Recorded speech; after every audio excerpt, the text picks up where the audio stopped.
보네퍼 목사님이 제2차 세계대전 마지막 연도에 감옥에 갇히셔서 이제 사형 언도받은 그런 분으로서 자기 인생이 얼마 남지 않았음을 생각하며 그렇게 지었던 그런 시를 파이에트라는 그 작곡가가 작곡한 곡입니다. 같이 드리겠습니다.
우리 같이 하나님의 말씀 함께 낭독하겠습니다.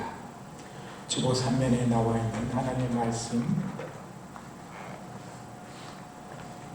오늘은 조금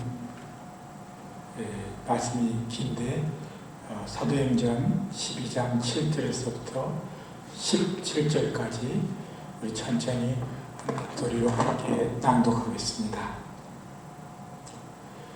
호련히 주의 사자가 곁에 서매 옥중에 광채가 조요하며 또 베드로 옆에 꼬리를 쳐 깨워 가로되 급히 일어나라 하니 쇠사슬이 그 손에서 벗어지더라.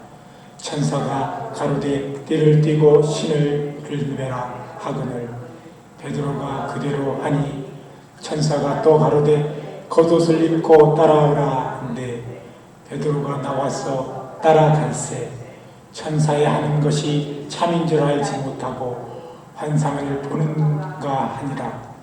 이에 첫째와 둘째 파수를 지나 성으로 통한 세문에 이르니 문이 절로 열린지라. 나와 한 거리를 지나며 천사가 곧 떠나더라.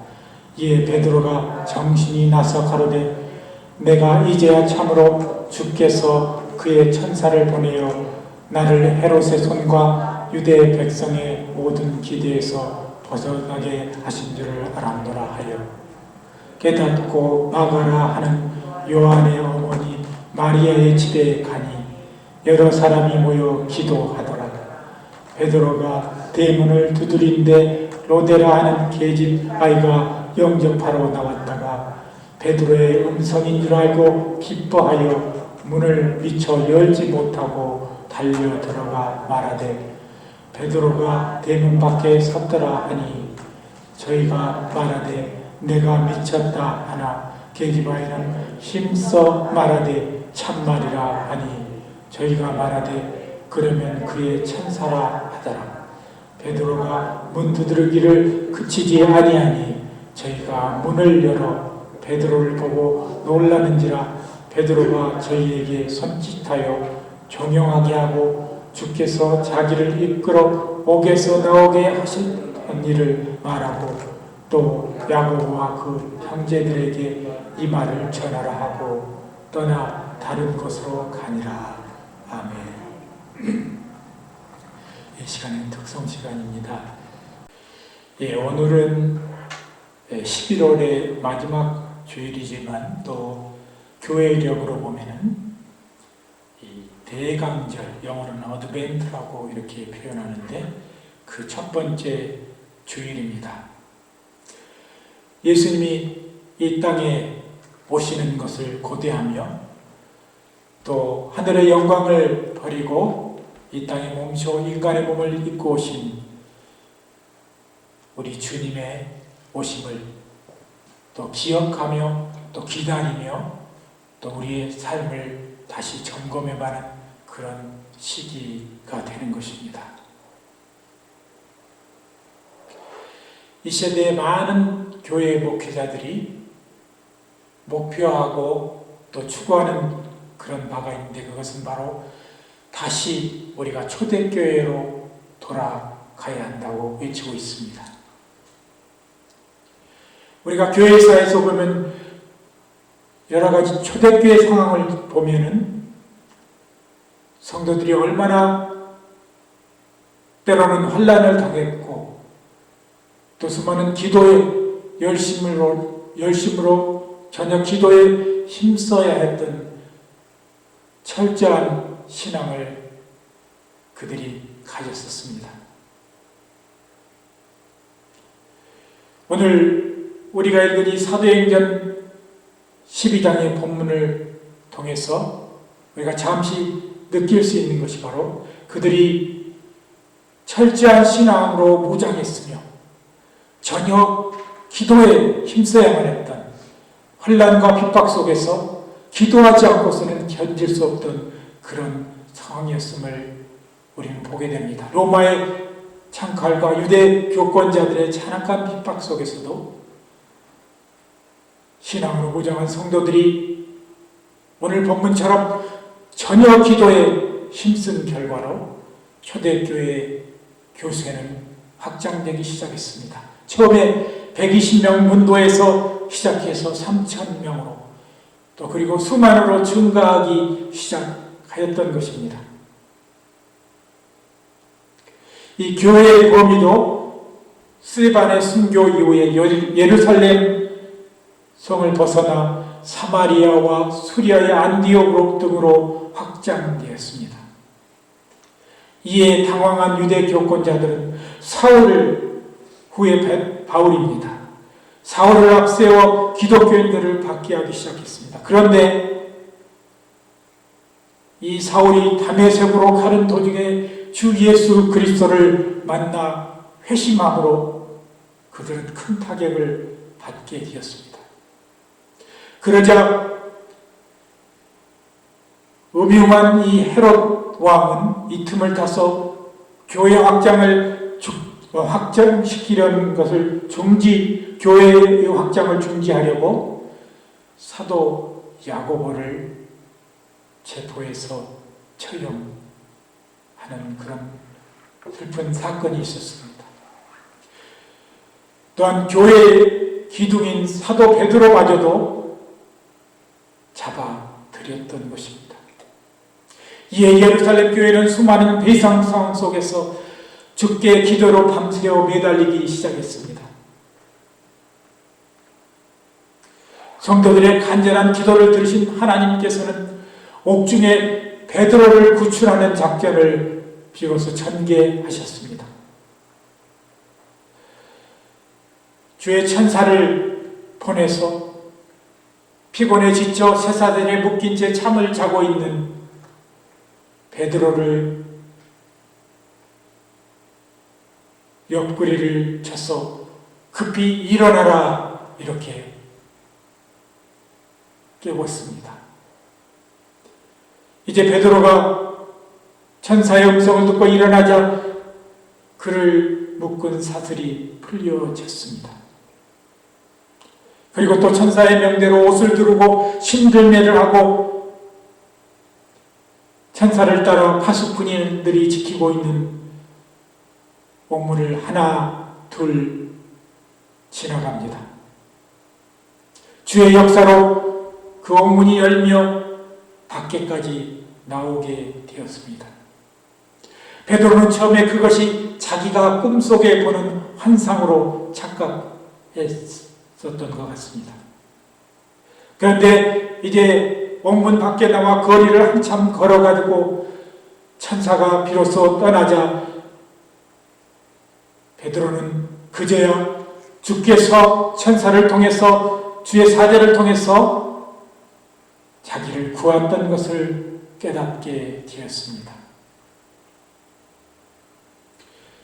이제 베드로는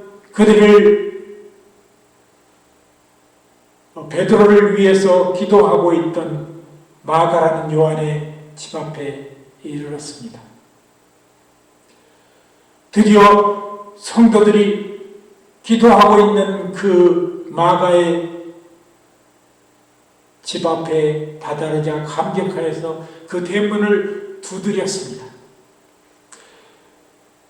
그런데 이 로데라는 여인이 소녀가 이 대문 소리를 듣고 나와서 베드로가 문을 열어라 라고 외치는 그 소리에 베드로가 옥에서 나와 우리 집 앞에 왔구나 라고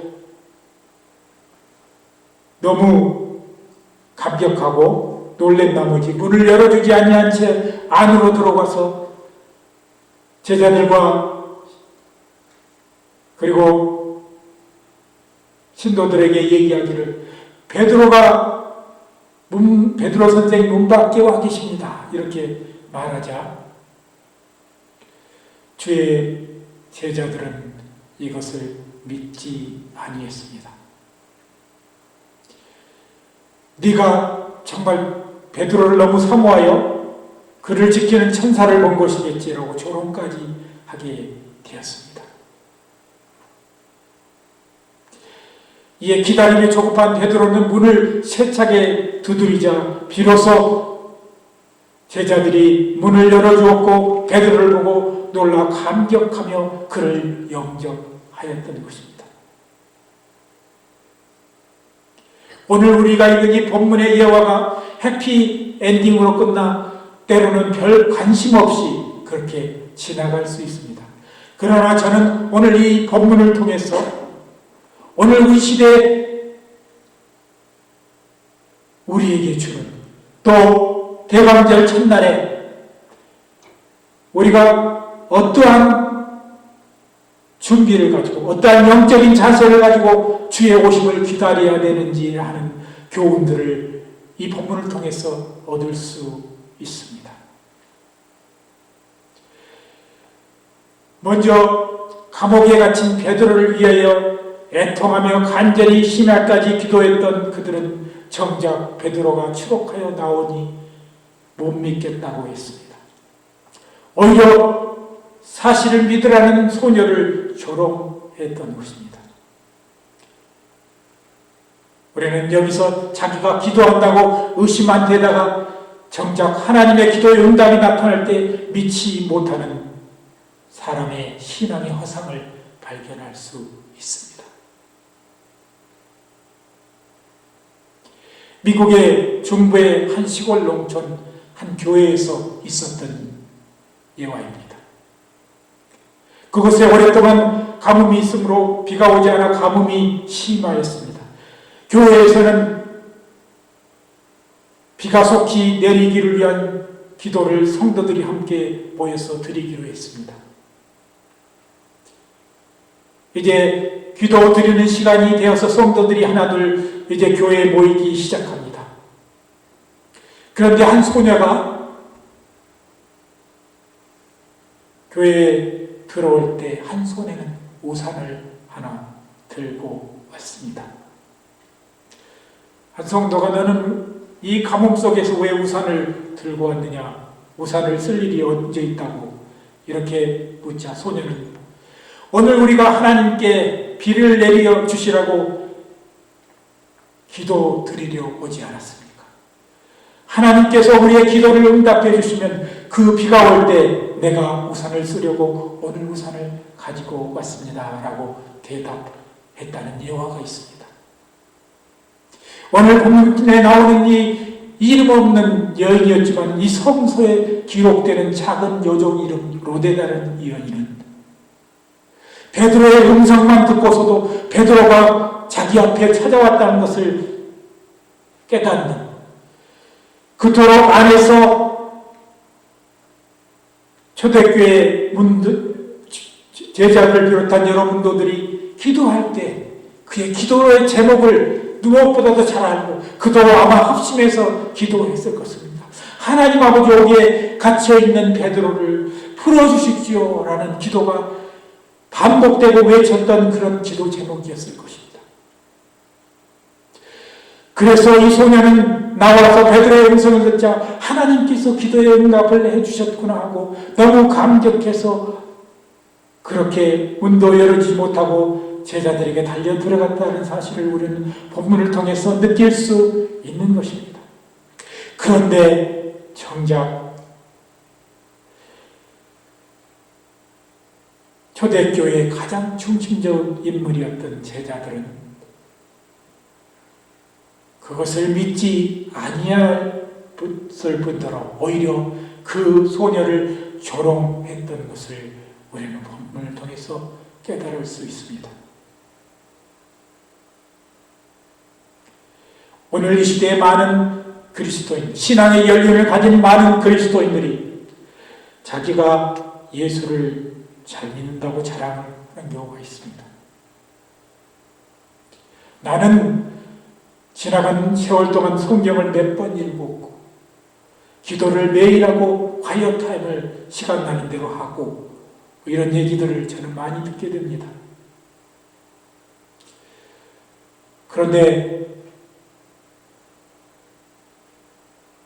우리는 우리의 신앙 속에서 가장 중요한 것은 내 삶 속에서 주의 나의 기도 제목이 응답되어져 가고 내 삶 속에서 하나님의 놀라운 기적들이 나타나고 있다는 그 자체를 망각하고 형식적으로 기도하며 그저 내 기도는 단지 내가 영적으로 그냥 더 은혜를 받기 위해서 기도하는 그것처럼 착각하는 경우가 많이 있다는 것을 우리는 깨닫게 됩니다. 두 번째, 우리는 늘 겸허하고 순수한 신앙을 가져야 합니다. 그저 형식적으로 하나님을 신뢰하지 하지 못하는 그런 기도를 드리는 것이 아니라 가장 겸손하고 순수하게 신실한 우리 아버지를 믿는 신앙으로 그렇게 주 앞에 나아가야 하는 것입니다. 삶이 어렵고 힘들수록 진실한 마음으로 주께 기도해야 하는 것입니다.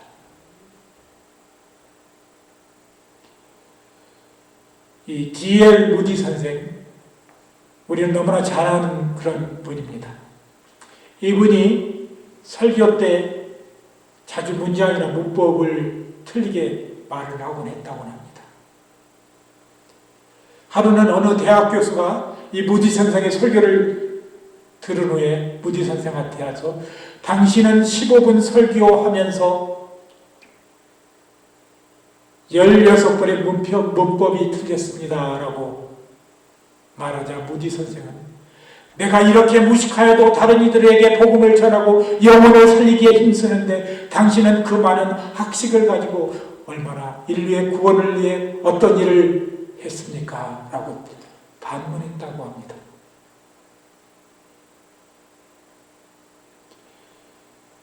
어떤 분은 제가 있는데 다른 성도들을 이렇게 상대의 기도에 대해서 얘기하면서 그분은 기도할 때 아버지를 그냥 마디마디마다 외쳐대서 기도가 듣기에 좀 불편하다고 이렇게 얘기를 하는 것을 들었습니다.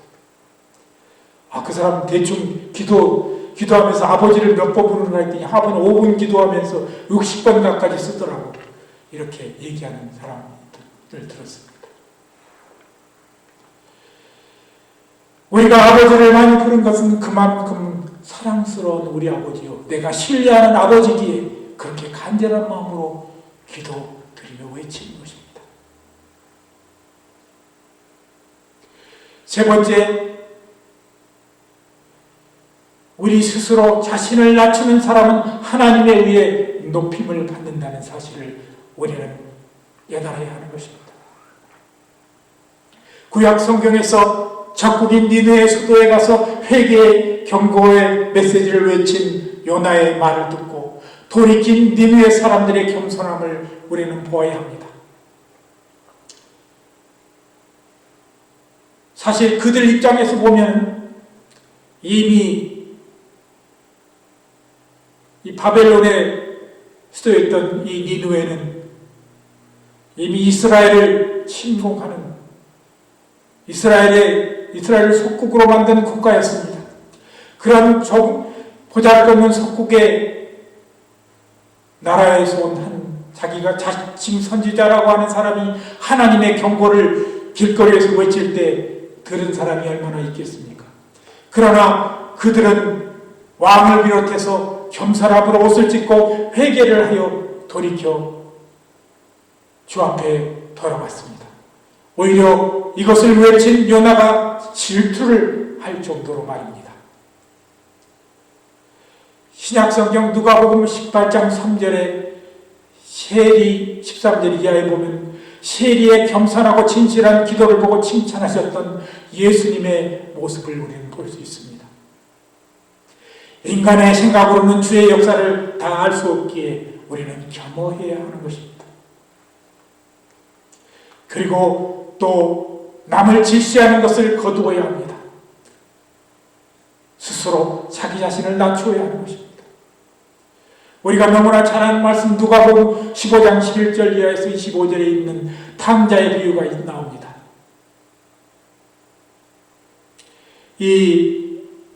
제가 얼마 전에 이 맷 마하라는 가수가 드리는 이 Praise Goes라는 그런 찬양 속에 이런 가사가 나온 것을 보았습니다. We lost from home. 우리는 비록 집에 있고 방황하지 않고 집에 있지만 이미 우리는 방황한 사람이다. 바로 누구를 가리켜 하는 말이냐 그러면 탕자의 비유 속에서 그 큰형 첫째 아들을 말하는 것입니다. 이 누가복음 15장 29절에 보니까 그 탕자가 아버지께 대답하여 가로되 내가 여러의 아버지를 섬겨 명을 어김이 없거늘 내게는 염소 새끼라도 주어 나와 벗을 즐기게 하신 일이 없더니라고 아버지에게 항거하면서 돌아온 자기 동생에 위하여 베푸는 그런 연애를 싫어했습니다. 그는 이미 그의 마음속에 질투와 미움이 가득한 것을 볼 수 있습니다. 물론 자기 부모의 자녀기에 부모하고 자녀에 관한 사랑은 뜨겁고 천륜이기에 그렇지만 또한 돌아온 탕자는 자기의 동생이라는 사실을 잊어버리고 그렇게 말하는 것입니다. 오늘날 우리 교회 안에도 교회의 부흥을 위해서 기도하며 또 많은 사람을 주께로 인도하기 위해서 애쓰는 사람들이 많이 있습니다. 그런데 정작 교회 안에서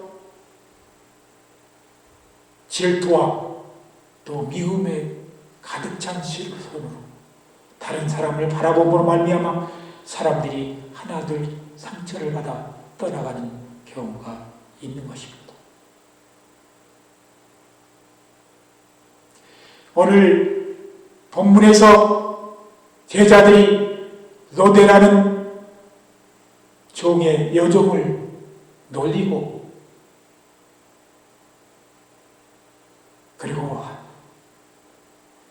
낮은 취급을 하는 그런 사실을 보면서 무엇인가 우리에게 주는 그러한 가르침이 있다는 것을 저는 깨닫게 됩니다.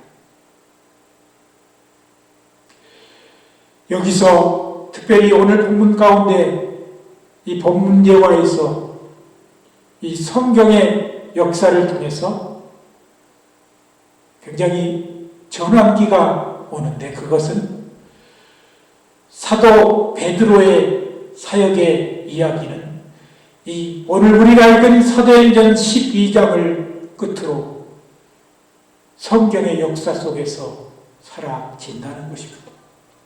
그때부터 그 이후로 베드로는 영광스러운 모습이 아니라 이제 이름 없이 빛도 없이 성도들에게 다가 핍박과 환난을 받으며 예수님의 예언대로 내가 원치 아니하는 곳으로 가리란 예수님의 예언대로 그는 지중해를 돌며 전도를 했고 로마에 가서 핍박을 받으며 주의 일을 감당했습니다. 그리고 마지막 순교에 이르는 그런 일을 하게 됩니다. 그러나 이 이야기는 성경에 나타나지 않습니다. 오직 13장부터 나타나는 이야기는 이제 그를 대신하여서 초대교회 중심 인물이 되는 사도 바울의 활동기가 나오는 것입니다.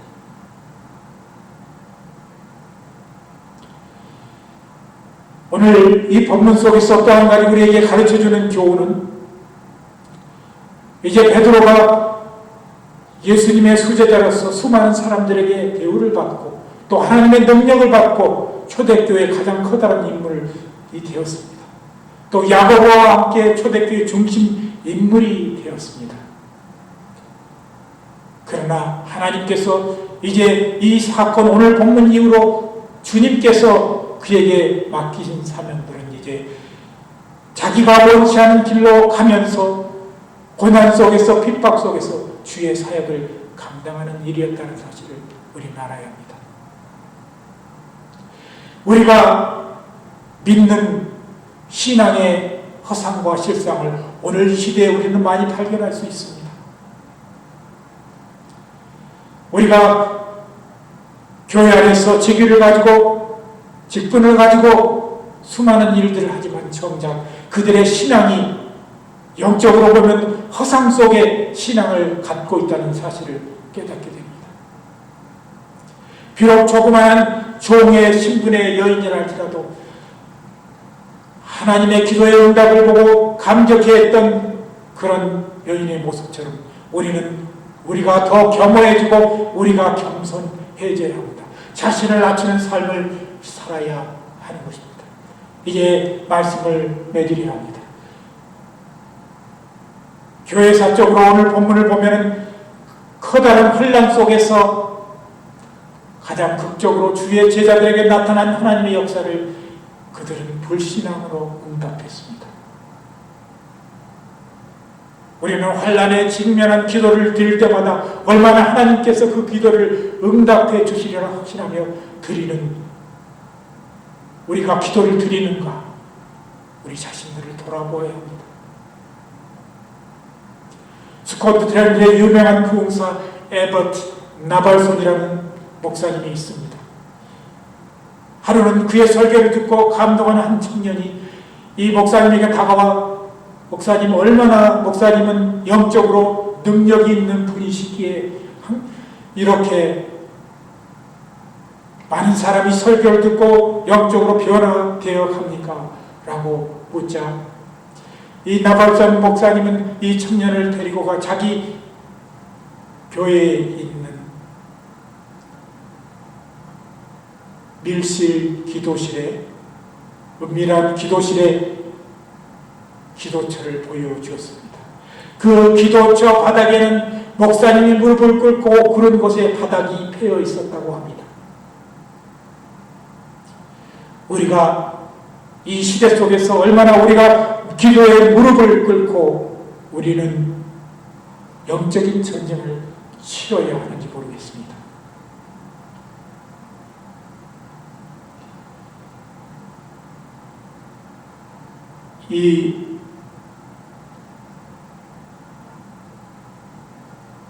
오늘 한 찬양의 가사 속에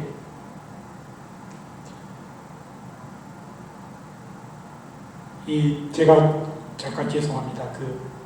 이 가수의 이름을 잊어버렸는데 Battle belong to God. 이 전쟁은 하나님께 속한 것이라는 이 찬양 속에 보면 하나님, 나의 무기는 나의 무릎입니다. 내가 영적인 전쟁에서 승리할 길은 나의 무릎을 가지고 싸우겠습니다. 이렇게 찬양을 합니다. 오늘 시대에 우리는 사자의 발톱 같고 골리앗 위협 같고 넘실거리는 거센 물병과 같은 환난과 핍박 속에서 우리는 기도함으로 용기와 영력을 얻어야 하는 것입니다. 우리가 다시 초대교회 신앙으로 돌아간다고 외친다면 우리는 무릎을 꿇고 주 앞에 간절함으로 진실하고 겸손하게 지속적인 기도를 드려야 하는 것입니다. 그래서 우리의 신앙이 다시 굳건히 세워져야 하는 것입니다. 오늘 우리 믿음의 교회 성도들은 나의 삶이 어렵고 힘들고 고난 속에서 그저 실망만 하고 있을 것이 아니라 내가 다시 기도에 무릎을 꿇으라는 하나님의 음성으로 듣고 한두 번 기도해서 응답되지 않는다 할지라도 지속적으로 무릎을 꿇고 주 앞에 겸손히 기도하는 지속적인 기도를 우리는 드려야 하겠습니다. 그래서 하나님께서 놀랍도록 응답해 주시는 그 기도의 응답을 받으시는 성도가 되기를 원합니다. 오늘도 주 안에서 기도함으로 말미암아 응답을 받고 영적인 능력을 가진 성도들이 되시기를 예수 그리스도의 이름으로 간절히 기도드립니다. 함께 기도드리겠습니다.